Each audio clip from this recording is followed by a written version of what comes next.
Bonjour, bienvenue dans cette matinale de l'informaticien et l'info cyberrisque. Nous accueillons aujourd'hui Jean-Christophe Vitu, qui est vice-président Europe, Moyen-Orient et Afrique de CyberArk, puisque tout le monde vous connaît sous ce nom. Bonjour Stéphane. Ravi de vous accueillir. Première question, faites-nous une rapide présentation de CyberArk, de son origine jusqu'à aujourd'hui. Alors CyberArk a été fondé en 1999 en Israël et assez rapidement devenu une entreprise globale en établissant son siège aux États-Unis. Et il y a eu plusieurs grandes étapes dans l'évolution de CyberArk, notamment l'invention de ce qu'on appelle le PAM, la gestion des comptes à privilèges, puis ensuite des étapes de croissance qui nous ont amené jusqu'à une introduction en bourse en 2014. Et désormais, on est reconnu comme le leader mondial du PAM, notamment par des analystes comme le Gartner. Et en parallèle, nous avons également étendu notre offre produit, sachant qu'on voit une convergence au niveau de la sécurité des identités. Alors ça, on va y revenir de manière plus globale, puisque effectivement, CyberArk ne se résume plus à ces applications dites de PAM. Est-ce que vous pouvez cependant expliquer en quelques mots en quoi ça consiste, le PAM ? Alors le PAM, c'est une composante de ce qu'on appelle l'Identity and Access Management, qui va se focaliser sur les accès qu'on appelle à haut privilège. Tous les comptes d'administration qui vont permettre d'avoir les plus hauts pourvoirs sur les différents environnements, qu'ils soient utilisés par des humains ou par des machines, des applications et des robots.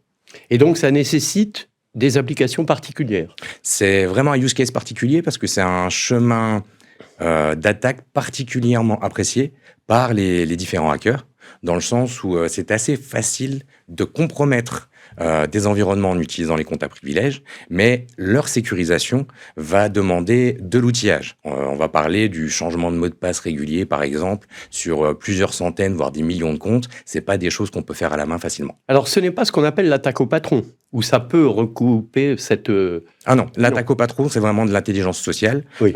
Nous, ça va être vraiment de l'outillage technique pour sécuriser ces accès à privilèges. Ça va, par exemple, consister à mettre en place des bastions pour sécuriser les infrastructures critiques comme l'Active Directory ou les éléments importants de votre chaîne de production. D'accord. Vous m'avez dit tout à l'heure, une introduction en bourse en 2014. La croissance, elle est surtout organique ou par acquisition ? Ou les deux ? Les deux, mon général, Oui. dans le sens où on a fait plusieurs acquisitions au fil du temps, mais on garde toujours cet esprit d'innovation qui nous caractérise depuis la création de la société. Et on a également permis de faire de la croissance en inventant de nouveaux produits. On vient d'annoncer très récemment une nouvelle offre disponible en fin de cette année pour faire un browser sécurisé, donc un navigateur web sécurisé qui permettra de se prémunir des attaques modernes qu'on voit type passe de cookies où on vient voler vos cookies de session. Si ma mémoire ne me fait pas défaut, je crois que nous avons traité ça il y a quelques jours sur le site. CyberArk a eu longtemps une réputation de société complexe dans la mise en œuvre des produits, voire dans son organisation. Est-ce que c'était vrai ? Est-ce que ça l'est toujours ? Ou est-ce que c'est une vue de l'esprit ? Alors je dirais que c'est vrai dans le sens où le PAM est un sujet complexe. La complexité ne vient pas forcément des produits qu'on utilise, mais plus particulièrement de la conduite du changement. Quand on va aller s'adresser à des administrateurs et leur mettre en place des mécanismes qui vont sécuriser leurs accès, il faut que ces mécanismes soient simples à utiliser, avec des accès natifs pour eux, et que ça ne leur fasse pas perdre en productivité. Et c'est là où on a fait beaucoup évoluer notre offre, en simplifiant l'utilisation par les utilisateurs finaux, pour que ça devienne quasi transparent, et également en fournissant des bonnes pratiques pour accélérer le déploiement.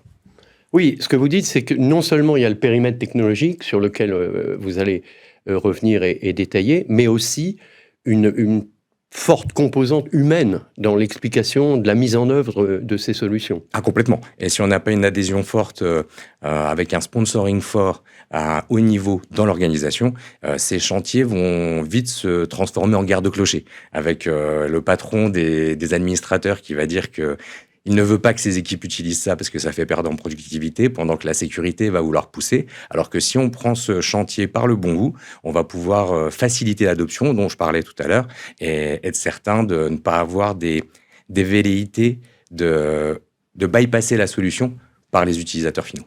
D'accord. Alors, on va un peu détailler maintenant le périmètre technologique sur lequel vous intervenez, puisque, comme vous l'avez dit en préambule, vous ne faites pas uniquement du PAM désormais, vous faites beaucoup de choses.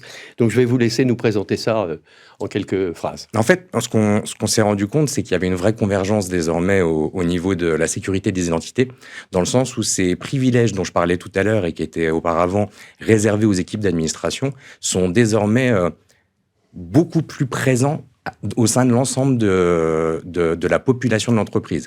Vous pouvez avoir des RH ou des gens qui sont gestionnaires d'applications qui vont avoir des privilèges très élevés sur différents environnements.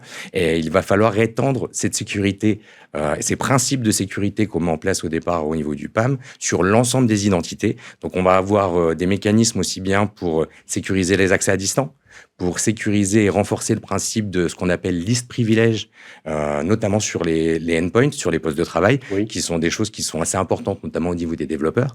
On va avoir également la sécurisation de tout ce qui va être nouveau type d'identité. Avec la transformation digitale, on voit que les entreprises adoptent de plus en plus massivement le cloud et le DevOps. Sur ces parties-là, en fait, on ne va pas pouvoir faire de l'IAM classique comme on le faisait auparavant. Et même bien souvent, on voit que chez nos clients, il y a 2 équipes différentes qui s'occupent de la sécurité du cloud et la sécurité sur site et on-premise, alors que ce que voudraient les clients, c'est des solutions convergentes qui permettent d'offrir une plateforme, un tableau de bord qui va permettre de recenser ces différents use cases et d'apporter différents niveaux de contrôle de sécurité, toujours pareil, de façon adaptée. Et alors ça, c'est une évolution récente de CyberArk, où vous étiez plutôt connu pour proposer des solutions qu'on dit on-premise, et vous venez de le dire, vous avez fait évoluer votre offre vers des solutions cloud et également des solutions DevOps. Ça correspond, je suppose, à une demande de vos clients, et c'est aussi une orientation stratégique nouvelle pour votre entreprise? Alors, il y a vraiment deux choses distinctes. Déjà, chez nos clients, on voit que eux se dirigent massivement vers le cloud et le DevOps. Bien sûr, toujours avec du legacy qu'ils vont avoir sur site. Mais en parallèle, ils vont avoir également la nécessité d'avoir du retour sur investissement plus rapide avec un coût d'acquisition et de mise en œuvre des solutions qui va être plus faible.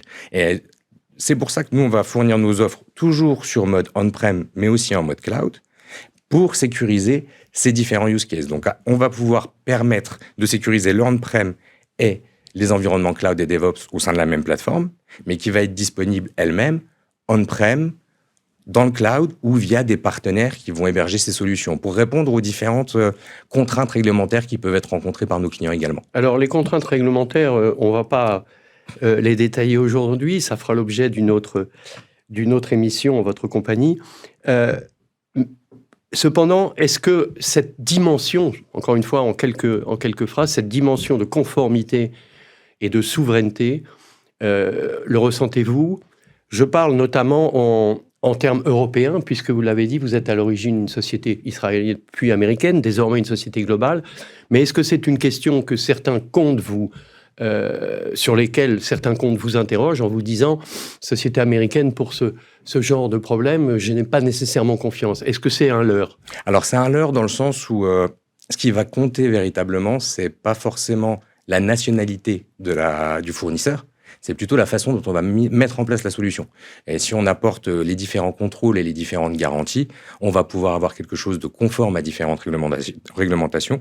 On a plusieurs clients au niveau européen qui sécurisent des infrastructures critiques étatiques en utilisant nos solutions. Ce qu'on appelle des OIV. Exactement. Pas uniquement qu'en France. Je ne peux pas vous dire si c'est des OIV ou pas, on n'est pas censé connaître la liste. Personne ne connaît la liste officiellement. OK. Ben écoutez, merci pour toutes ces précisions et puis à très bientôt pour une nouvelle édition de la matinale. Merci Stéphane. Bonne journée à vous. Bonne journée.